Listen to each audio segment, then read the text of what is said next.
മഞ്ജുവിന് വായിക്കാവോ?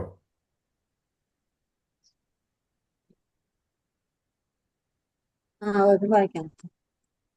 കർമ്മജം ബുദ്ധി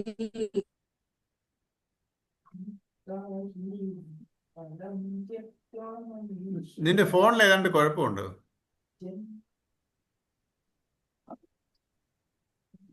എന്തുകൊണ്ടെന്നാൽ കർമ്മഫലം ഉപേക്ഷിച്ച് ജന്മബന്ധത്തിൽ നിന്ന് മുക്തരായി ദുഃഖരഹിതമായ പരമപദം പ്രാപിക്കുന്നു.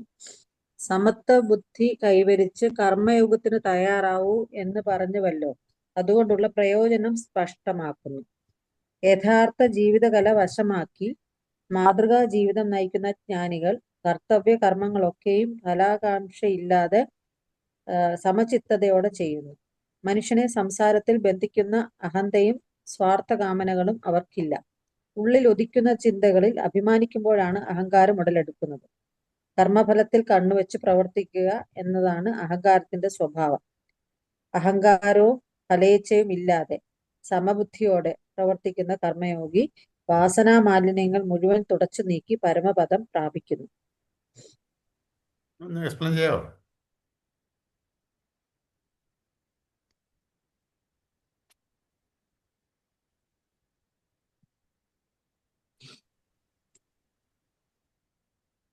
നിന്റെ ഫോണിൽ ഏതാണ്ട് കുഴപ്പമുണ്ടോ? മഞ്ജുവിന് കേൾക്കാവോ? കേക്കാം. ഇടയ്ക്കിടയ്ക്ക് നിന്റെ സൗണ്ട് അങ്ങനെ എല്ലാരും കേൾക്കുന്നുണ്ടോ? മഞ്ജുവിന്റെ എന്തെങ്കിലും സൗണ്ട് ഇടയ്ക്കിടയ്ക്ക് ബ്രേക്ക് ആവുന്നില്ലേ? കേൾക്കാൻ പറ്റത്തില്ല. എന്തോ? കേൾക്കാൻ പറ്റുന്നില്ല. ആ, മഞ്ജുവിന് കേൾക്കാവോ? എനിക്ക് കേക്കാം. കേൾക്കാം ഇല്ലയോ? ഇച്ചിരി ഉറച്ചു പോവാ മഞ്ജു. ആ ശ്ലോകം വായിച്ചപ്പോഴേ ശ്ലോകം കേട്ടില്ല ഞാൻ. എനിക്ക് കേക്കാം കൊച്ചുമോ. ഓ ശരി, ഒന്ന് പറയാവോ? ഇല്ലേ ഒന്നും ആ, ഇടയ്ക്കിടയ്ക്ക് മിസ്സാവുന്നുണ്ട്. കേട്ടില്ല. എന്താണ്? ഏ അത് നെറ്റ് കണക്ഷന്റെ ആയിരിക്കും. നെറ്റ് കണക്ഷൻ ഇതിന്റെ പ്രോബ്ലം. അതെ അതെ അതെ, ഏതാണ്ട് പ്രശ്നമുണ്ട്. കുറച്ച് ഇടയ്ക്കിടയ്ക്കാ കേൾക്കുന്നത്.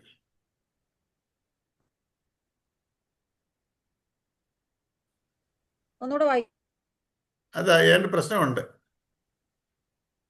ആ നെറ്റിന്റെ പ്രശ്നമായിരിക്കും. ഒന്നുകൂടെ വായിക്കണോ? അല്ല, അത് വായ്പ എക്സ്പ്ലെയിൻ ചെയ്താൽ മതി, സാരമില്ല.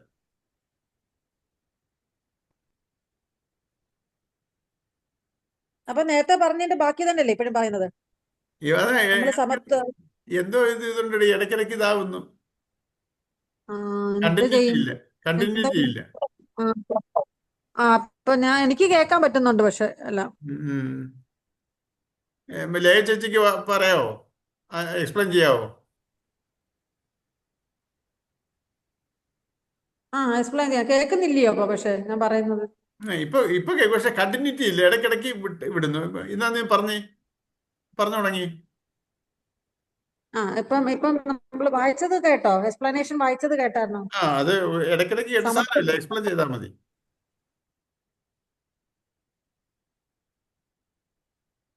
തയ്യാറാവൂ എന്ന് പറഞ്ഞുവല്ലോ, അതുകൊണ്ടുള്ള പ്രയോജനം സ്പഷ്ടമാക്കുന്നു.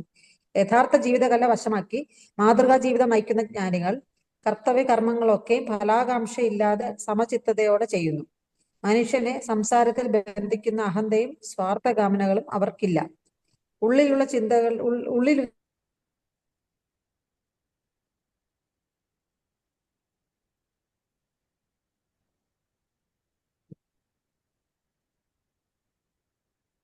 അത് കേൾക്കുന്നില്ല. അഹങ്കാരവും ഫലേച്ഛയും ഇല്ലാതെ വാസന മാലിന്യം. ആദ്യത്തെ രണ്ട് വരി എന്നാ പിന്നെ കേട്ടില്ല.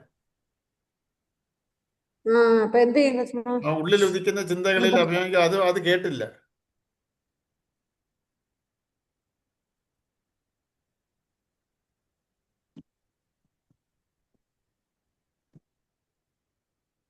ഏതാണ്ട് നെറ്റിന്റെ പ്രശ്നമാ. ലയ ചേച്ചിക്ക് പറയാവോ? അപ്പൊ ആ ആ അതായത് കർമ്മജം മുക്തിയുക്ത ഫലം തെക്ത മനീഷിണ ജന്മബന്ധ വിനിർമുക്ത പദം ഗച്ഛന്ത്യനാമയ. അതായത് ബുദ്ധി കർമ്മയോഗികള് അവര് പിന്നെ അവർക്ക് ഈ ഫലേച്ഛയില്ലാതെ കർമ്മം ചെയ്യുന്നതുകൊണ്ട് അവര് പരമപദം പ്രാപിക്കുന്നു. അവരുടെ വാസന മാലിന്യം മുഴുവൻ മാറിയിട്ട് അവര് പരമപദം പ്രാപിക്കുന്നു. അതേസമയം മറ്റുള്ളവരാണെങ്കിൽ അവരിലെ വാസനാമാലിന്യം ഉണ്ട്. വാസനാമാലിന്യം ഉള്ളത് കൊണ്ട് അവർക്ക് അവർക്ക് ഫലത്തെക്കുറിച്ചുള്ള ചിന്ത വരും. ഫലത്തേക്കുള്ള ചിന്ത വരുന്നത് കൊണ്ട് അവരുടെ പൂർവജന്മത്തിലുള്ള വാസനകളിൽ അവരിൽ ഉള്ളത് കൊണ്ട് അവർക്ക് പെട്ടെന്ന് പരമപദം പ്രാപിക്കാൻ പറ്റത്തില്ല. ഈ വാസനാ മാലിന്യങ്ങളെല്ലാം മാറ്റണം. ഈ വാസന മാലിന്യങ്ങൾ എങ്ങനെയാ മാറ്റുന്നേ? വാസനാ മാലിന്യങ്ങൾ മാറണമെങ്കിൽ നമ്മുടെ കർമ്മങ്ങളിൽ അഹന്താ മനോഭാവം ഉണ്ടാവാതിരിക്കണം. ഈശ്വരനിൽ ഇതെല്ലാം വരും പോകും എന്നുള്ള ഒരു മനോഭാവത്തോടെ കർമ്മങ്ങൾ ചെയ്യുക. ഫലത്തെപ്പറ്റി ചിന്തിക്കരുത്. ഫലത്തെപ്പറ്റി ചിന്തിക്കാതെ ഓരോ കർമ്മങ്ങൾ നമ്മൾ ചിന്തിച്ച് നമ്മുടെ ബുദ്ധിയിൽ ചിന്തിച്ച് എന്നുവെച്ചാൽ അതൊക്കെ എളുപ്പമാണെന്ന് ചോദിച്ചാൽ നമ്മൾ അതങ്ങ് പ്രാക്ടീസ് ചെയ്യുമ്പോൾ അതങ്ങ് ആവും, ശരിയാവും. ആദ്യം വരത്തില്ല, ഇടയ്ക്കൊക്കെ പിന്നെയും വരും. പിന്നെ നമുക്കൊരു ചിന്ത വരും. അല്പസമയം കഴിയുമ്പോൾ നമുക്കൊരു ചിന്ത വരും. അപ്പം നമ്മൾ അത് ഭഗവാനിൽ അർപ്പിച്ച് ചെയ്യുക എന്നുള്ളതാണ്. ഇതെല്ലാം ഭഗവാന്റെ ഒരു ലീലയാണ്. ഭഗവാനിൽ അർപ്പിച്ച് എങ്ങനെയാ ചെയ്യുന്നത്? അതിനെ എക്സ്പ്ലെയിൻ ചെയ്യാവോ? ഭഗവാനിൽ അർപ്പിച്ച് ചെയ്യാന്ന് പറഞ്ഞാല് നമ്മള് ഓരോ കർമ്മങ്ങൾ ചെയ്യുന്നതിന് മുമ്പേ ഇത് ഭഗവാൻ നമുക്ക് തന്നിട്ടുള്ളതാണ്, നമ്മൾ അനുഭവിക്കേണ്ടതാണെന്ന് വിചാരിച്ചാൽ മതി. കർമ്മങ്ങളെ നമ്മുടെ പൂർവജന്മം കൊണ്ട് ഉണ്ടായ കർമ്മങ്ങളാണ് നമ്മൾ ഈ അനുഭവിക്കുന്നത്. അത് ഭഗവാൻ എന്താണ് ഇഷ്ടിച്ചിരിക്കുന്നതെന്ന് വിചാരിച്ച് കർമ്മം ചെയ്യുക. ഇത് ഭഗവാന്റെ ഇച്ഛയാണെന്ന് വിചാരിക്കുക. ഭഗവാന്റെ ഇച്ഛയല്ല. അല്ല, ഞാൻ പറയാം. ഈ നമ്മളെങ്ങനെ ഈ സമർപ്പണ ബുദ്ധിയാൽ എന്നുള്ളതിൻ്റെ അർത്ഥം എങ്ങനെ ഗ്രഹിക്കണം വെച്ചാല്, നമ്മൾ ഒരു കർമ്മം ചെയ്തുകൊണ്ടിരിക്കുമ്പോൾ നമ്മുടെ മനസ്സെങ്ങനെ ആയിരിക്കും? ഒന്നീ പാസ്റ്റിലേക്ക് നടന്ന കാര്യങ്ങളെ കുറിച്ച് ആലോചിക്കും, ഇല്ലെങ്കിൽ ഭാവിയിൽ നടക്കാൻ പോകുന്നതിനെ കുറിച്ച് ആലോചിക്കും, ഉത്കണ്ഠപ്പെടും.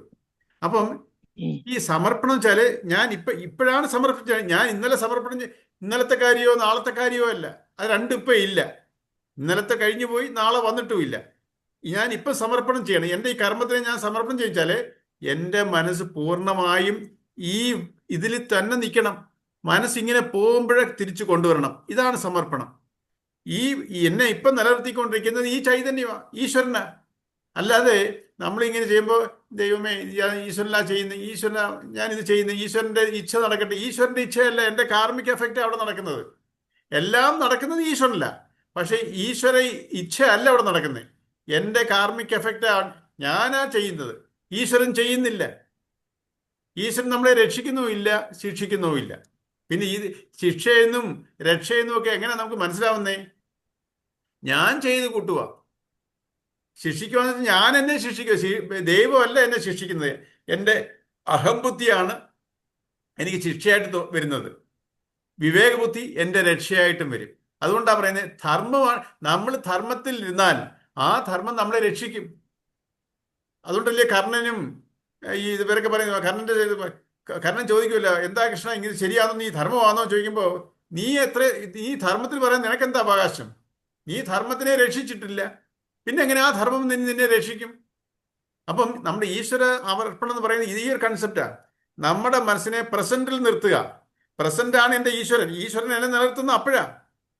ഇന്നലത്തെ കഴിഞ്ഞു, നാളത്തെ ആയിട്ടുമില്ല, ഇപ്പോഴെന്നെ നിലനിർത്തുക.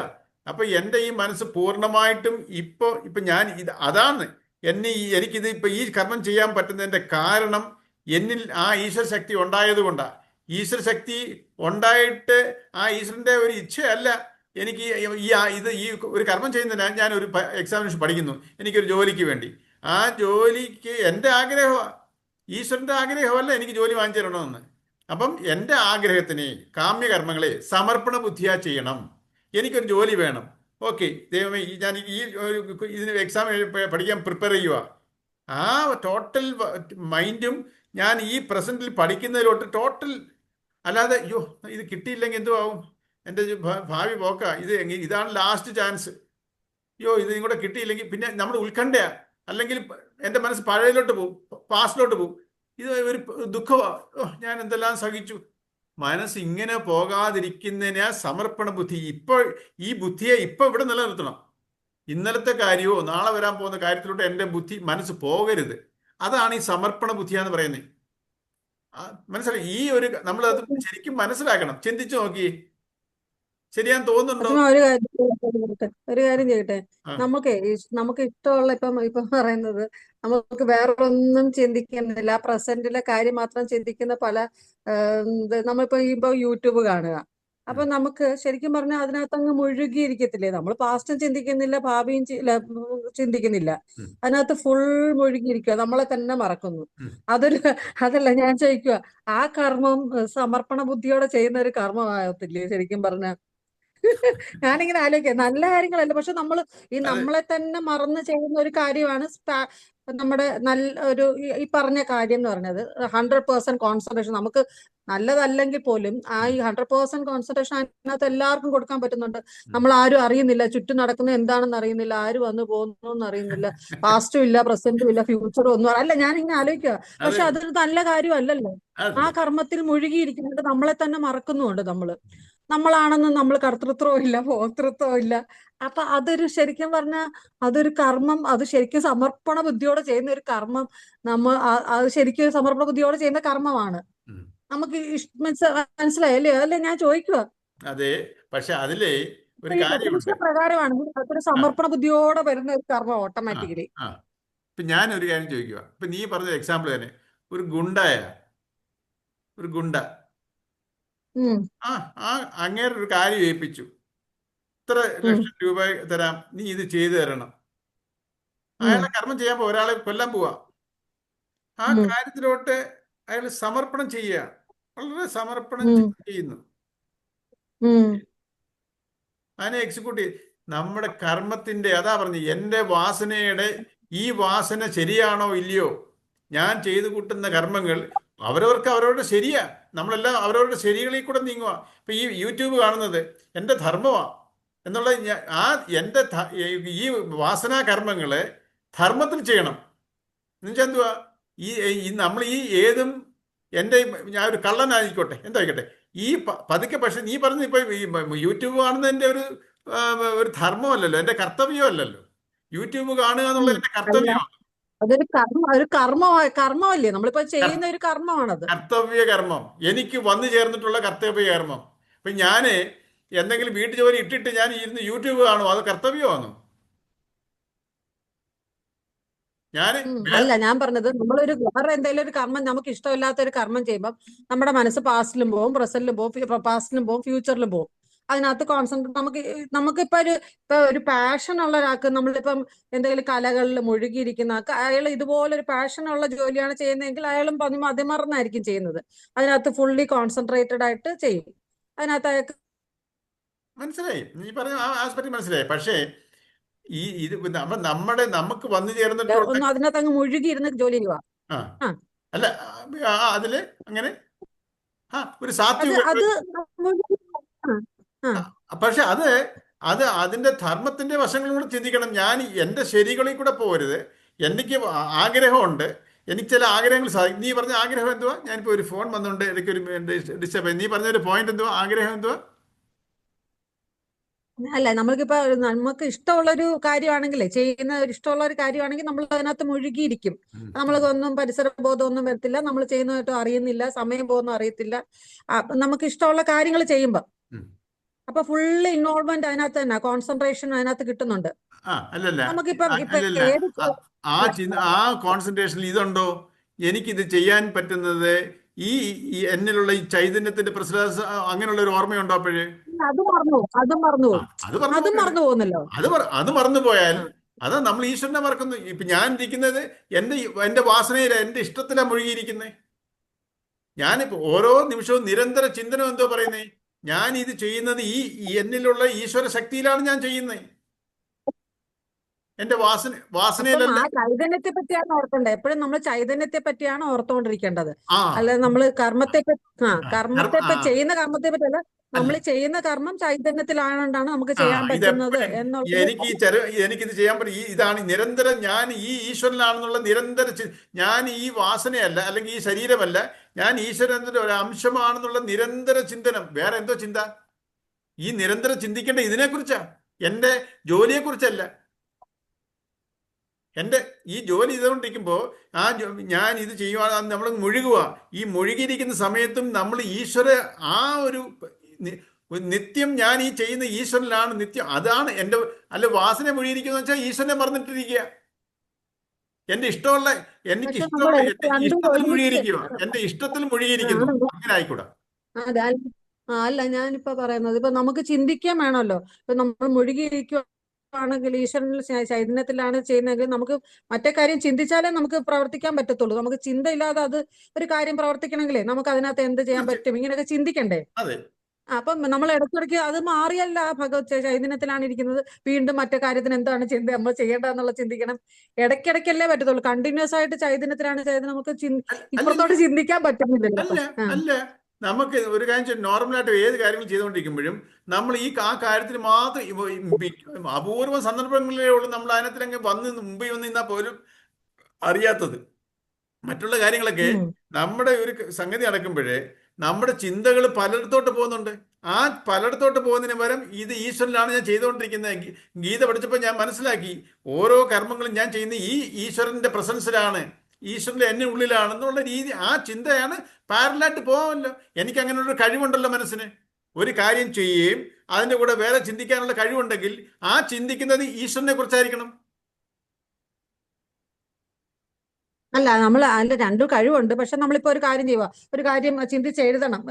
പേഷ്യന്റിനെ കാണുന്ന കാര്യങ്ങൾ, അതിന്റെ കാര്യങ്ങൾ എഴുതണം. അപ്പൊ നമുക്ക് ഇതിനകത്തോട്ടല്ലേ ശ്രദ്ധ വരാൻ പറ്റത്തുള്ളൂ നമുക്ക്. ഒരു മനസ്സിന് ഈ ഒരു കഴിവുണ്ടോ? അല്ല, ഇടയ്ക്കിടയ്ക്ക് മാറാനല്ലേ കഴിവുള്ളൂ. ഒരു സമയത്ത് ഞാൻ ഇടയ്ക്കിടയ്ക്ക് മീൻസ് ആ ജോലി ചെയ്തുകൊണ്ടിരിക്കുമ്പോ ഇടയ്ക്കിടയ്ക്ക് ഓർക്കാമല്ലോ. അത് ഓർക്കാം. പക്ഷെ അതെ, കണ്ടിന്യൂറ്റി കിട്ടത്തില്ല. പക്ഷെ ആ ജോലി തുടങ്ങി അവസാനം വരെ ഞാൻ ഈശ്വരനെ ചെയ്തോണ്ട് എനിക്ക് അങ്ങനെ പറ്റത്തില്ല. അതാ ഞാൻ പറഞ്ഞത്. പക്ഷേ അതിൽ വിട്ടാലേ ഇതിനകത്ത് ജോലി ചെയ്യാൻ പറ്റത്തുള്ളൂ. അപ്പൊ നമ്മുടെ ചിന്തകൾ ഇങ്ങനെ സെക്കൻഡ് മാറിക്കൊണ്ടിരിക്കും അല്ലേ? ചിന്തകളെ ഇങ്ങനെ എത്രയോ ചിന്തകൾ ഒരു മിനിറ്റ് വരുന്നല്ലേ പറയുന്നത്. ഒരു ദിവസം ഭയങ്കര 10,000-കണക്കിന് ചിന്തകളാണ് ഒരു മനുഷ്യന്റെ മനസ്സിലൂടെ പോകുന്നത്. അപ്പൊ നമുക്ക് ആ ഇടയിലുള്ള മീൻസ് നമുക്ക് ചെയ്തുകൊണ്ടിരിക്കുമ്പം ഇതിനകത്തോട്ട് ചിന്തിക്കാതിരിക്കാൻ പറ്റത്തില്ലല്ലോ. നമ്മൾ ചെയ്യുന്ന കർമ്മത്തിലോട്ട് ചിന്തിക്കാതിരുന്ന അത് ചെയ്യാൻ പറ്റത്തില്ലല്ലോ. അപ്പൊ നമ്മൾ ചൈതന്യത്തിലാണ് ചെയ്യുന്നതെന്ന് ഇടയ്ക്കിടയ്ക്ക് നമ്മളെ അത് ചെയ്തുകൊണ്ടിരിക്കുമ്പോൾ ഓർപ്പിക്കാനേ പറ്റത്തുള്ളൂ. അതാ അല്ലാതെ നമ്മൾ ഈ നിരന്തര ചിന്തനം എന്ന് പറഞ്ഞപ്പോഴത്തേക്ക് മറ്റേ ജോലിയെ കുറിച്ച്, ഞാൻ ചെയ്യുന്ന ജോലിയെ കുറിച്ച് ചിന്തിക്കരുതെന്നുള്ളത് അത് തെറ്റല്ലേ? അതാ ഞാൻ ചോദിച്ചത്. അത് പറ്റത്തില്ലല്ലോ. കൃഷ്ണൻ എന്താ പറയുന്നേ? അവനവന്റെ കാമ്യകർമ്മങ്ങൾ, കർത്തവ്യകർമ്മങ്ങൾ, എനിക്ക് വന്നു ചേർന്നിട്ടുള്ള കർമ്മങ്ങളെ സമർപ്പണ ബുദ്ധിയാ. ഈ സമർപ്പണം പറഞ്ഞാൽ എന്താ? ഈ ജോലി ചെയ്യാൻ പറ്റുന്നത് ഈ പ്രസൻസിലാണെന്നുള്ള ഒരു ഗ്രാറ്റിറ്റ്യൂഡിലായിരിക്കണം എപ്പോഴും. അതിനെക്കുറിച്ച് കണ്ടിന്യൂസ് എന്നുള്ളതല്ല. ആ ജോലി ചെയ്തുകൊണ്ടിരിക്കുമ്പോൾ പലതാണ് നമ്മളെ ഓർമ്മിച്ചുകൊണ്ടിരിക്കണം. ഈ മനസ്സിന് കഴിവുണ്ട്, ഈ വേറെടുത്തോട്ട് പോകാനുള്ള വളരെ ശ്രേഷ്ഠമായ കഴിവുണ്ട് മനസ്സിന്. അതിനെ ഇങ്ങോട്ടത്തേക്ക് തിരിച്ചുവിടുന്നതാണ് എന്റെ പ്രയത്നം. അതെ. അപ്പൊ ചെയ്യുന്ന കർമ്മത്തിലും ഇടയ്ക്കിടയ്ക്ക് നമുക്ക് ഇതാണെന്ന് ഓർപ്പിച്ചോണ്ടിരിക്കുക. വേറെ ചിന്തിക്കാതെ നമ്മൾ ഈ ചൈതന്യത്തിലാണ് ഇരിക്കുന്നത്, ഈ കർമ്മം ചെയ്യുന്നത് ഞാൻ ആ ചൈതന്യത്തിൽ ഇരുന്നോണ്ടാണ് എന്നുള്ള ഒരു ഗ്രാറ്റിറ്റ്യൂഡോടുകൂടി ആ കർമ്മം ചെയ്യുക. ഇതാണ് പ്രയത്നം എന്റെ. ഞാൻ ഈശ്വരനെ കുറിച്ച് ചിന്തിക്കാതെ വേറെ പല കാര്യങ്ങളോട്ട് മനസ്സ് പോകും. നമ്മൾ ഈ വിഷ്ണു സഹസ്രനാമം, എൻ്റെ ഒരു അനുഭവമായിരുന്നു ഞാൻ പറഞ്ഞത്. വിഷ്ണു സഹസ്രനാമം ചൊല്ലിക്കൊണ്ടിരിക്കുമ്പോൾ വേറെ കാര്യങ്ങൾ ചിന്തിക്കും. ഞാനിത് മെക്കാനിക്കലായിട്ട് പറഞ്ഞുകൊണ്ടിരിക്കും. അപ്പം എപ്പോഴും മനസ്സ് ഞാൻ പ്രസന്റ് ഈ ചൈതന്യത്തിലാണ്. അത് ആ ഓർമ്മയിലോട്ട് കൊണ്ടുവരണം. നമ്മുടെ പാസ്റ്റ് ഫ്യൂച്ചറിലോട്ട് മനസ്സ് എപ്പോഴും ചിന്ത പാസ്റ്റിനെ കുറിച്ചോ ഫ്യൂച്ചറിനെ കുറിച്ചോ. ഒരു വിഷ്ണു സഹസ്രനാമം രാവിലെ ചെല്ലുമ്പോഴേ ഈ ചെല്ലുന്നതിനെ കുറിച്ചല്ലല്ലോ ചിന്തിക്കുന്നതിന്. എനിക്ക് ഇത് കഴിഞ്ഞിട്ട് എനിക്ക് അങ്ങോട്ട് പോകേണ്ടതോ, അല്ലെങ്കിൽ ഞാൻ ഇപ്പൊ അതിന് മുമ്പ് നടന്ന സംഭവങ്ങളോ, അല്ലെങ്കിൽ ഇന്നലത്തെയോ ചിന്തകൾ ഇങ്ങനെ പോകുന്നുണ്ട്. അതൊരു നമ്മുടെ അനുഭവമാണോ? അത് എനിക്ക് തോന്നുന്നു ചിലപ്പോ ഹാബിറ്റ് ആവുമ്പോഴാണ് അതൊരു പ്രശ്നം അല്ലെ. നമുക്കിപ്പോ കാണാതെ അറിയാമെങ്കിൽ വിഷ്ണു സഹസ്രനാമം കാണാതെ അറിയാവുമ്പോഴാണ് നമ്മൾ ഈ പലയിടത്തും ചിന്തിച്ച് വേറെ ആ എന്തെങ്കിലുമൊക്കെ ആ ചിന്തിച്ചോണ്ടിരിക്കുന്നത്. നമ്മളിപ്പോ ഇല്ലേ കാണാതെ അറിയത്തില്ലെങ്കിൽ നമുക്ക് ഒരാൾ ശ്രദ്ധിച്ച് അതിനകത്തോട്ട് നോക്കി വായിക്കുവാണെങ്കിൽ അതിനകത്തോട്ട് നോക്കി വായിക്കാനേ അല്ലല്ല വായിക്കുമ്പോ ശ്രദ്ധ വേണമെങ്കിൽ വേറെ എവിടെയോട്ട് പോവാം, പഠിക്കുന്ന അത് വേറെ കാര്യം. സ്റ്റേജിൽ ഇത് സംഭവിക്കത്തില്ല. കാരണം നമ്മൾ ശ്രദ്ധിച്ച് വായിച്ചുകൊണ്ടിരിക്കും. ആ ശ്രദ്ധിച്ച് വായിക്കാം, അതെ അതെ. വൺസ് ഇത് ശ്രദ്ധിച്ച് അതൊരു വായിച്ച് വായിച്ച് പഠിച്ച് പഠിച്ച് ഇതങ്ങ് കാണാപ്പാടമായിരിക്കട്ടെ. ആ അതെ അതെ. പിന്നെ പിന്നെ അത് മനസ്സിലാവും. മെക്കാനിക്കലായിപ്പോ, ആ പിന്നെ ആ മെക്കാനിക്കലാ അത്, അതെ. യന്ത്രം പോലെ. അത് അതെ, അതുപോലെ അതങ്ങ് ആകരുത്. വരാത്, അത് അതിന് വരരുത്, പകരം ഈ അതുകൊണ്ട് ജോലി വരാം. ചെയ്യുകയും വേണം. ഇത് ഞാൻ ഈശ്വരനാണ് ചെയ്യുന്നത്. ആ കർമ്മത്തിനിടയ്ക്ക് തന്നെ പല ആവർത്തി നമ്മൾ, അപ്പൊ നമ്മുടെ മനസ്സ് വെളിയിൽ പോകത്തില്ല. ഒന്നീ കർമ്മത്തില് അല്ലെങ്കിൽ ഈശ്വര ചിന്തയില് ഈ ഈശ്വരനാണ് ചെയ്യുന്നുള്ള ഇങ്ങനെ മനസ്സിനെ, അതാണ് ഒരു ഇത്. അതാ കർമ്മയോഗം. അതാ കർമ്മയോഗം. ലയ ചേച്ചി പറഞ്ഞപ്പോഴാണ് ഞാനിത് പറഞ്ഞത്. ലയ ചേച്ചിക്ക് വല്ല ഇത് ഇങ്ങനെ തോന്നുന്നുണ്ടോ? ആ ശരിയാ, ശരിയാ ആ കാര്യം. ആ ഇത് നമ്മള് ഇതിനകത്ത് പറയും, പണ്ട് ഞങ്ങളെ പഠിപ്പിച്ച സമയത്തെ ആ വേറെ പറയുമായിരുന്നു. പിന്നെ നമ്മുടെ പൂർവകാലത്ത് അല്ലെങ്കിൽ ഭൂതകാലത്തുണ്ടായ തെറ്റുകളുണ്ട് ഒക്കെ ഉണ്ടല്ലോ. ഉം, എന്തെങ്കിലുമൊക്കെ തെറ്റായ കാര്യങ്ങൾ ചെയ്തുകൊണ്ട് അനുഭവങ്ങൾ ഉണ്ടായി. ഉം. ആ അനുഭവങ്ങളെ മനസ്സിൽ വെച്ചുകൊണ്ട് ഭാവി കാലത്തെ കുറിച്ച് എന്തുവാ ഫലം വരുന്നതെന്ന് നമുക്കറിയാം. അപ്പൊ അത് ചെയ്യാതെ, അതിനെപ്പറ്റി ചിന്തിക്കാതെ വർത്തമാനകാലത്തിൽ പ്രവർത്തിക്കുക. വർത്തമാനകാലത്തിൽ പ്രവർത്തിക്കുമ്പോൾ നമുക്ക് ഓർമ്മ വരുമല്ലോ, നമ്മൾ ആ കർമ്മം ചെയ്തപ്പം, നേരത്തെ ചെയ്തപ്പം നമുക്ക് ഇന്ന ഫലം ഉണ്ടായി. അപ്പൊ അതുകൊണ്ട് നമ്മൾ ശ്രദ്ധിക്കും. ഒരു പ്രാവശ്യം ഒരു ഫലം ഉണ്ടായാൽ പിന്നെ വരാതിരിക്കാൻ നമ്മൾ ശ്രദ്ധിക്കത്തില്ലേ? അതെ അതെ. ഉം. അതുകൊണ്ട് അതിനാ പറയും നമ്മൾ അനുഭവത്തിൽ നിന്ന് നമ്മൾ പഠിക്കണം എന്ന് പറയും. പഠിക്കണം. അതെ. ചിലർ നമ്മൾ പറയത്തില്ലേ, എത്ര അനുഭവം വന്നാലും അവൻ പഠിക്കത്തില്ലെന്ന് പറയത്തില്ലേ. എന്നുവെച്ചാല് നമ്മൾ അതിനെ ഉൾക്കൊള്ളുന്നില്ല. ഇന്നത്തെ ദുരിതം എന്താ? എൻ്റെ ഇന്നത്തെ ദുരിതത്തിന്റെ കാരണം എന്താ? എനിക്കൊരു നെഗറ്റീവ് ഒരു ദുഃഖം വരുന്നു. ഞാൻ ആർക്കോ കൊടുത്തൊരു ദുഃഖം, ഒരു പെയിൻ, ആ പെയിൻ എനിക്കിപ്പോ വരും, അതിന്റെ സമയമാകുമ്പോൾ വരും. അപ്പോ ഇന്ന് എനിക്ക് ആ ദുരിതത്തിന് കാരണം എൻ്റെ കർമ്മഫലമാണെങ്കിൽ നാളെ ഇങ്ങനെ ആവണമെന്ന് എൻ്റെ ഇന്നത്തെ കർമ്മമല്ലേ നിശ്ചയിക്കുന്നേ.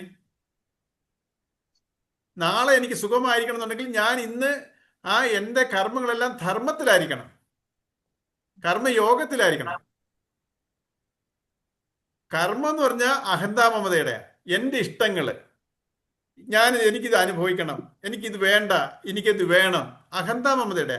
അത് വിട്ടിട്ട് എനിക്ക് ആ ബാലൻസ്ഡ് മൈൻഡ്, ഇത് വന്നാലും വന്നില്ലേലും എനിക്ക് ഒരേ ഇത്, കിട്ടിയാൽ നല്ലത്, കിട്ടിയില്ലേലും നല്ലത്, കിട്ടിയാൽ നല്ലത്, കിട്ടിയില്ലേ എനിക്ക് മോശമാണ്, അല്ലെങ്കിൽ എനിക്ക് പ്രശ്നമാണ്. അങ്ങനെ ആകരുത്. ഞാൻ എൻ്റെ എഫർട്ട് ഇടുന്നു, ആ റിസൾട്ടിനെ പല ഫാക്ടേഴ്സ്, എൻ്റെ എഫർട്ടിൽ എനിക്ക് മാത്രമേ ഉള്ളൂ സ്വാതന്ത്ര്യം. ഞാൻ എഫർട്ട് ഇടുന്നതിൽ എനിക്ക് മാത്രമേ ഉള്ളൂ. അതിൻ്റെ എൻ്റെ ആറ്റിറ്റ്യൂഡ് എൻ്റെ മാത്രമാണ്. പക്ഷേ റിസൾട്ട് എൻ്റെ എഫർട്ടിനെ മാത്രം ഡിപ്പെൻഡ് ചെയ്തിരിക്കുന്നില്ല. കാരണം അത് ഡിഫറെൻറ്റ് ഫാക്ടേഴ്സിനെ ഡിപ്പെൻഡ് ചെയ്തായിരിക്കുന്നത്. എൻ്റെ കാർമിക് എഫക്റ്റ് അതിനകത്ത് വരും. അപ്പം ഞാൻ നിരന്തരം എനിക്ക് കർമ്മം ചെയ്യുന്നതിൽ മാത്രമേ ഉള്ളൂ അധികാരം. റിസൾട്ടിൽ കൊണ്ട് മനസ്സ് വെക്കാൻ എനിക്ക് ഒരു റൈറ്റും ഇല്ല. ഞാൻ ഭയങ്കര കഷ്ടപ്പെട്ട് ഒരു പ്രോജക്റ്റിന് വേണ്ടി ഞാൻ ശരിക്കും ആ പ്രോജക്റ്റ് സക്സസ് ആവണമെന്നില്ല. ചിലപ്പോൾ അതിനെ അക്സെപ്റ്റ് ചെയ്യാൻ നമ്മൾ തയ്യാറാണോ? അയ്യോ, അതാ പറഞ്ഞേ, വരുന്ന ഈ റിസൾട്ടിൽ നമ്മൾ കൊണ്ടുവന്ന് ഫിക്സ് ചെയ്യരുത് മൈൻഡിനെ. അങ്ങനെയാണെങ്കിൽ നമ്മൾ തളരാൻ ബാധ്യസ്ഥരാണ്. അപ്പം ഇത് നമ്മൾ അനുഭവത്തിൽ കൂടെ. അപ്പം ഇന്നലത്തെ അനുഭവം എനിക്ക് ഇന്ന് ദുരിതമായിട്ട് വരുന്നുണ്ടെങ്കിൽ നാളത്തെ അനുഭവം എനിക്ക് നല്ലതായിട്ട് വരാൻ ഇന്നത്തെ എൻ്റെ കർമ്മത്തിനെ ഞാൻ ശ്രദ്ധിക്കണം. നമ്മൾ ഈ ഇന്നത്തെ കർമ്മത്തിനെ ശ്രദ്ധിക്കുന്നില്ല.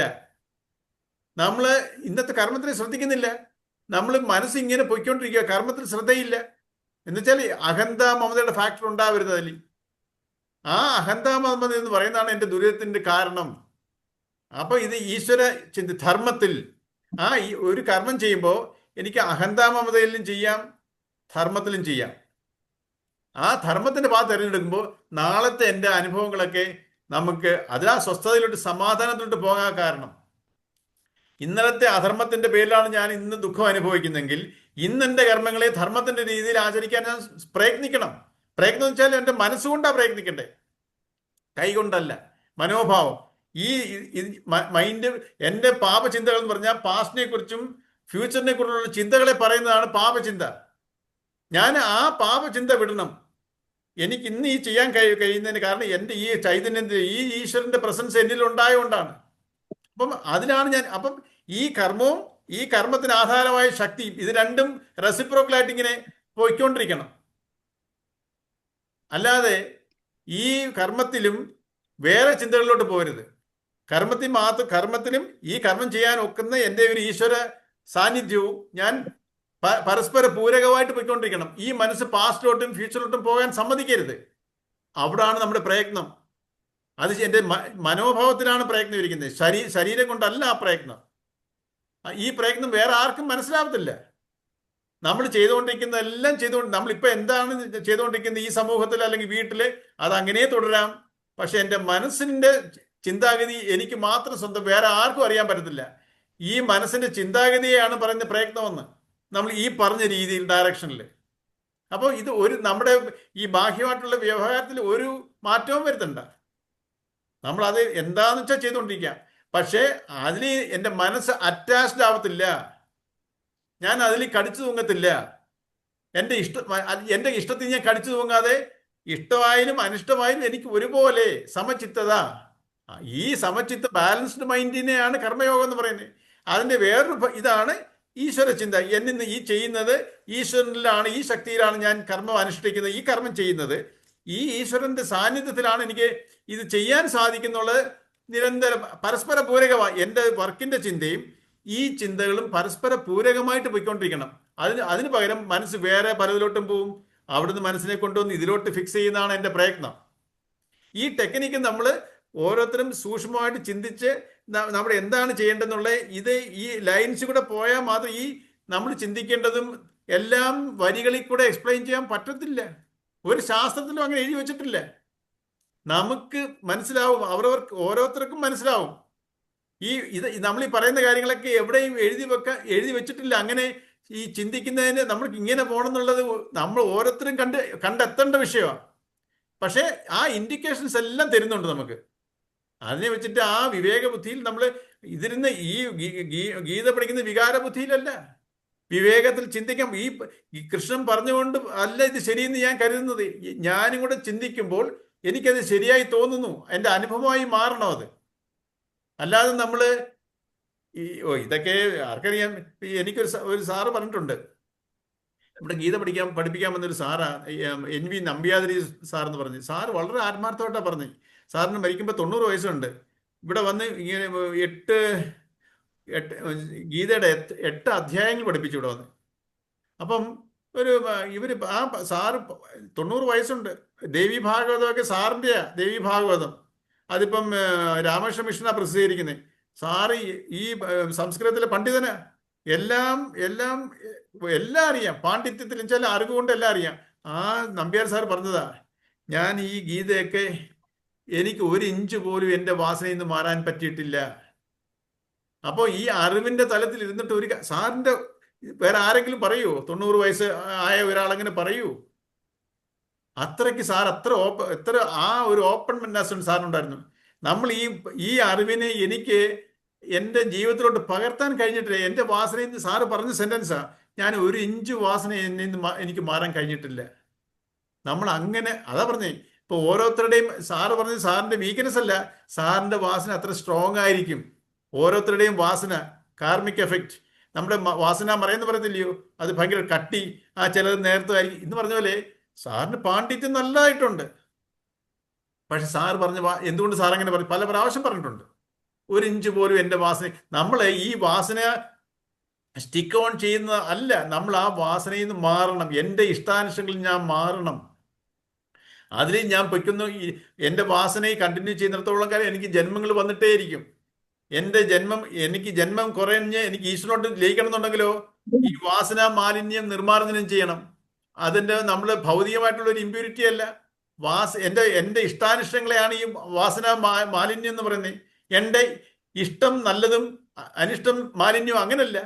എൻ്റെ ഇഷ്ടവും അനിഷ്ടവും, അനുകൂല പ്രതികൂല സാഹചര്യങ്ങൾ എനിക്ക് വന്നു ചേരുന്നത്, ഇത് രണ്ടും എൻ്റെ കാർമിക് എഫക്റ്റാ, വാസനയാണ്. കർമ്മഫലം, വാസന, അജ്ഞാനം, അവിദ്യ, മായ എന്നൊക്കെ ഇതിന് പറയാം. കാരണം എന്താ? ഇത് അജ്ഞാനം എന്ന് പറയാൻ ആ പരമാത്മ ചൈതന്യത്തിന് അതിനെ മറച്ചിരിക്കുന്ന, ഞാൻ ശരീരമാണ്, ഞാൻ ബുദ്ധിയാണ് എന്നൊക്കെ പറയുന്നത് ഈ വാസനയാണ് എന്നെ മറ്റേതിൽ ഈ ചൈതന്യത്തിൽ എന്നിലുള്ള ഈശ്വരനിൽ നിന്ന് എന്നെ മറച്ചു വെക്കുന്നത്. നമ്മൾ അജ്ഞാനികളാ. ഈ അജ്ഞാനത്തിനെ മാറണമെന്നുണ്ടെങ്കിലോ എൻ്റെ വാസനയുടെ മാലിന്യം കുറഞ്ഞു വരണം. എൻ്റെ ഇഷ്ടാനിഷ്ടങ്ങളിൽ ബാലൻസ്ഡ് ആവണം. എനിക്ക് ഇഷ്ടം വന്നാലും അനിഷ്ടം വന്നാലും ഒരേ മാനസിക നില. ഇതാണ് നമ്മൾ പരിശീലിക്കേണ്ടത്. അതാ നമ്മൾ ഓരോ ശ്ലോകം ആലോചിച്ച് നോക്കി.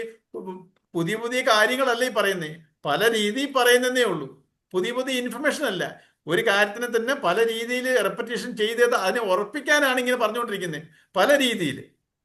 ഈ സാങ്കേതികത്തിന്റെ പല എക്സ്പ്ലനേഷൻ, ബാക്കി അധ്യായങ്ങളെല്ലാം ആ സൂക്ഷ്മമായിട്ടുള്ള കാര്യത്തിന് നമ്മളെ പറഞ്ഞ് മനസ്സിലാക്കാൻ പല പല ഉദാഹരണങ്ങളിൽ കൂടെയൊക്കെ ആ രീതിയിൽ പോകുന്നതാ.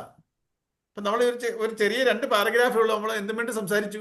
ഓരോരുത്തർക്കും നമുക്ക് ഇങ്ങനെ ഇതിനെക്കുറിച്ച് സംസാരിക്കാനെങ്കിൽ നല്ലൊരു സമയം കിട്ടും. ഭയങ്കര പല രീതിയിൽ നമുക്ക് ഇതിൻ്റെ എക്സ്പ്ലെയിൻ ചെയ്യാം, നമ്മുടെ ഓരോരുത്തരുടെ അനുഭവം വെച്ചിട്ട്. ഒരു രീതി എന്നുള്ളതില്ല, ഓരോരുത്തർക്കും നമുക്ക് നമ്മുടെ രീതി കൺസീവ് ചെയ്യാം ഈ പ്രിൻസിപ്പിളിനെ. പക്ഷേ റോങ് വേയിൽ നമ്മുടെ ഇതിനെ ന്യായീകരിക്കാൻ വേണ്ടി ഇതിനെ വളച്ചൊടിക്കരുതേ ഉള്ളൂ. ഇത് ഉദ്ദേശിക്കുന്ന രീതിയിൽ നമുക്ക് ഓരോരുത്തർക്കും, അതുകൊണ്ടാണ് ഗീതയ്ക്ക് പല ഇന്റർപ്രിട്ടേഷൻ വന്നേക്കുന്നത്. അപ്പം നമുക്ക് പക്ഷേ അതിൻ്റെ കോറ് മാറിപ്പോകരുത്, കോറായിട്ടുള്ള പ്രിൻസിപ്പിൾ മാറിപ്പോകരുത്. ഓരോരുത്തർക്കും നമ്മുടെ രീതിയിലോട്ട് ഇതിനെ അപ്ലൈ ചെയ്യാം. സോ മാർഗം പലതാണ്, പക്ഷേ ലക്ഷ്യം ഒന്നാണ്. ഓരോരുത്തരുടെയും രീതികൾ പലതാ. എന്തുകൊണ്ട് മാർഗം പലതാവുന്നു? എൻ്റെ സ്വഭാവം പോലെയല്ല വേറൊരാളുടെ സ്വഭാവം. അപ്പൊ എൻ്റെ സ്വഭാവം അനുസരിച്ച് ഞാൻ ഗീത ഉൾക്കൊള്ളുമ്പോൾ എൻ്റെ അതുകൊണ്ടാണല്ലോ എത്രയോ സ്വാമിമാര് അവരെല്ലാം ഒരേ രീതിയിലല്ല. ഓരോരുത്തർക്കും ഓരോ നേച്ചറാ, ഓരോ വാസനയാ. പക്ഷെ ആ വാസനയിൽ നിന്ന് അവര് സ്റ്റിക്ക് ഓൺ ചെയ്യാതെ വാസനയെ വിട്ട് അവര്, അതുകൊണ്ടല്ലേ ശരീരത്തിൽ വരുന്ന എത്രയോ പ്രാരബ്ധങ്ങൾ ഈ പരമാത്മ ചൈതന്യം കൺസീവ് ആയവർക്ക്, ദരിദ്ര ആത്മസാക്ഷാത്കാരം കിട്ടിയവർക്ക്, രാമകൃഷ്ണ പരമഹംസര്, രമണ മഹർഷി, അവർക്കൊക്കെ ക്യാൻസർ വന്നിട്ടുണ്ട്, പ്രാരബ്ധമുണ്ട്. ആ പ്രാരബ്ധത്തിന് ഇല്ലാതാകാൻ പറ്റത്തില്ല. സഞ്ചിതവും ആഗാമികവും കത്തിപ്പോവും. ഈ ജ്ഞാനത്തിൽ എൻ്റെ മനസ്സുറച്ചാൽ സഞ്ചിത കർമ്മവും ആഗാമികവും ജ്ഞാനാഗ്നിയിൽ കരിഞ്ഞു പോകും. പ്രാരബ്ധം നിലനിൽക്കും. കാരണം ഈ പ്രാരബ്ധം അനുഭവിക്കാനാ ജന്മം എടുത്തത്. അപ്പോൾ ആ പ്രാരബ്ധം തീരുന്നവരെ ശരീരം നിലനിൽക്കും. പക്ഷെ ആ മനസ്സും ശരീരവും തമ്മിൽ ബന്ധം കാണത്തില്ല, ജീവാത്മാവായിട്ട് നിലനിൽക്കും. മനസ്സ് അഹംബുദ്ധി എന്നുള്ളതില്ല, അവർക്കില്ല. നമുക്കെല്ലാം അഹംബുദ്ധിയുണ്ട്. ഈ അഹംബുദ്ധി എന്ന് തീരുന്നോ വെച്ചാല് ഈ ആത്മസാക്ഷാത്കാരം കിട്ടുന്നതിന് ലാസ്റ്റ് നമ്മൾ വിടുന്ന ഈ അഹംബുദ്ധി. അതുവരെ എനിക്ക് വ്യവഹാരത്തിന് ഞാൻ വേണം, എനിക്ക് വിശക്കുന്നു, ഞാൻ അവിടെ പോട്ടെ, മിനിമം ഇന്ററാക്ഷൻ എനിക്ക് ഞാൻ വേണം. അതും വിടുമ്പോഴാണ് നമ്മൾ കംപ്ലീറ്റ് ആയിട്ട് ലയിക്കുന്നത്. അങ്ങനെ സ്റ്റേറ്റിലോട്ട് എത്രയോ പേര് വന്നിരിക്കുന്നു, അവരുടെയൊക്കെ അനുഭവങ്ങൾ പറഞ്ഞിരിക്കുന്നു. ഈ മധുരം കഴിക്കാത്ത ഒരാളെ മധുരം പറഞ്ഞ് മനസ്സിലാക്കാൻ പറ്റുമോ എന്ന് പറയുന്നുള്ള അവസ്ഥയാണ്. നമ്മൾ ഇതിനെക്കുറിച്ചൊക്കെ സംസാരിക്കുന്നെങ്കിലും നമ്മുടെ അനുഭവത്തിലോട്ട് വരുമ്പോഴേ നമുക്കിത് കൺവിൻസ് ആവത്തുള്ളൂ. അല്ലെങ്കിൽ നമുക്ക് പല പല ഡൗട്ടുകൾ വരും. മധുരം കഴിച്ചിട്ടില്ലാത്ത ഒരാളെ നമ്മൾ എങ്ങനെ മധുരത്തെക്കുറിച്ച് എത്ര പറഞ്ഞാലും എത്ര എഴുതി വെച്ചാലും അതിനെ എക്സ്പ്ലെയിൻ ചെയ്യാൻ പറ്റുമോ? പലരും ഇൻഡിക്കേഷൻസ് ഒക്കെ കൊടുക്കാമെന്നല്ലാതെ ആ 100% അനുഭവം കിട്ടത്തില്ല. അത് അയാൾ അനുഭവിച്ച് തന്നെ അറിയണം എന്ന് പറയുന്ന പോലാണിത്. നമുക്കെല്ലാവർക്കും ഇതിനെ ഉൾക്കൊള്ളാം, ഓരോരുത്തരുടെ രീതിയിൽ ഉൾക്കൊള്ളാം. പക്ഷേ ലക്ഷ്യം ഒന്നേ ഉള്ളൂ, നമ്മുടെ ഈ മനസ്സിന്റെ സ്വസ്ഥത, പരമമായ ശാന്തി. അതാണ്. മറ്റേ ഇപ്പൊ കിട്ടുന്ന ശാന്തിയൊക്കെയോ നൈമിഷികമോ, അതെല്ലാം വരും, കുറച്ചേ നിൽക്കും, പിന്നെ പോവും. പിന്നെ അപ്പം ഇത് നിരന്തരമായിട്ട് നിൽക്കണം എന്നുണ്ടെങ്കിൽ മനസ്സിനെ നമ്മൾ ഉറപ്പിക്കണം ഈ ചിന്തയിലോട്ട്. ഏത്? ഈ ഞാൻ ഈശ്വരന്റെ ഒരു ഭാഗമാണ്, ഒരു അംശമാണെന്നുള്ള ഉത്തമ ബോധ്യം. അപ്പം നമ്മുടെ വാസനകളെല്ലാം പതുക്കെ പതുക്കെ താനേ പോവും. അത് ഞാൻ പറഞ്ഞില്ലേ, ഒരു ചൂട്, ഒരു തണുപ്പ് കാലത്ത് ഒരു തീക്കുണ്ടത്തിലോട്ട് അടുത്തോട്ട് പോകുമ്പോൾ നമുക്ക് ചൂട് അടുത്തോട്ട് ചെല്ലുമ്പോൾ ആ തീ അനുഭവപ്പെടും, ചൂട് എന്ന് പറയുന്ന പോലെ ഇത് പ്രാക്ടീസ് ചെയ്യുമ്പോൾ നമുക്ക് അനുഭവമായിട്ട് മാറുന്നുണ്ട്. അല്ലാതെ കൃഷ്ണൻ പറയുന്നുണ്ട് മാത്രമല്ല ഇത് ശരിയെന്ന് തോന്നുന്നു, നമ്മുടെ അനുഭവമാണ് ഇത്. അപ്പൊ അതിനെ ഉൾക്കൊള്ളാൻ ശ്രമിക്കുക.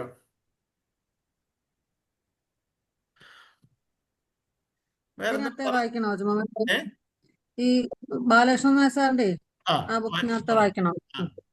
ഈ പറഞ്ഞ പോയിന്റ് അല്ലാതെ എന്തെങ്കിലും ഉണ്ടോ? അല്ല, ഇത് തന്നെയാണ്. ഓരോ കർമ്മവും ചെയ്ത് ഫലം അനുഭവിക്കുമ്പോൾ ആ കർമ്മവും ഫലവും ഇനിയും വേണമെന്നോ വേണ്ടെന്നോ ഉള്ളിൽ ഉറപ്പിക്കുന്നതാണ് കർമ്മവാസനയെന്ന് നാം കണ്ടുവല്ലോ. ഓരോ കർമ്മവും ചെയ്യുമ്പോൾ ഓരോ കർമ്മവും ചെയ്ത് ഫലം അനുഭവിക്കുമ്പോൾ ആ കർമ്മവും ഫലവും ഇനിയും വേണമെന്നോ വേണ്ടെന്നോ ഉള്ളിൽ ഉറപ്പിക്കുന്നതാണ് കർമ്മവാസന. ഈ കർമ്മവാസന ത്യജിക്കലാണ് കർമ്മഫലത്യാഗം.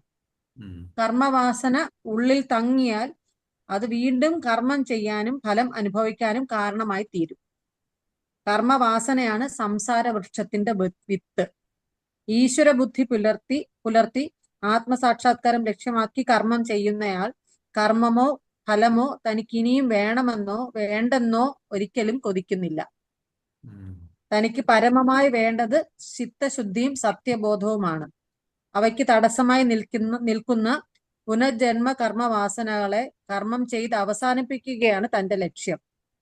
ഇത് ഉറപ്പുള്ളയാൾ കർമ്മം ചെയ്തും ഫലം അനുഭവിച്ചും വാസനകളെ ക്ഷയിപ്പിച്ച് ക്രമേണ ആത്മബോധം വളർത്തി മുക്തനായി തീരുന്നു.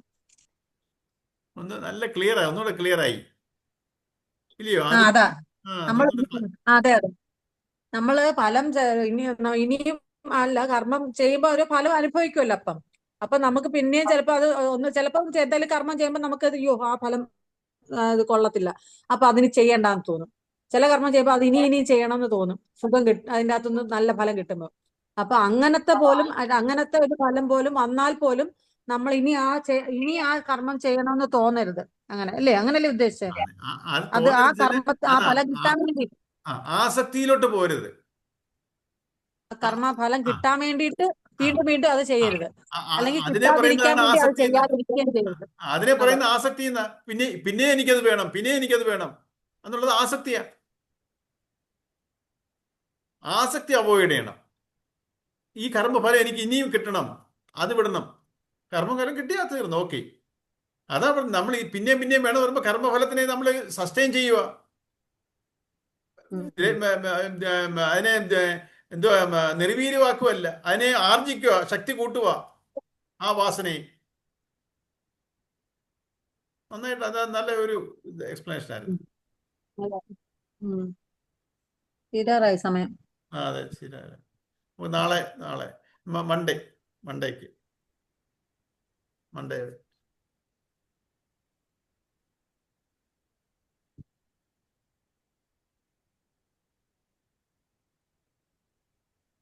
ആയിക്കോട്ടെ.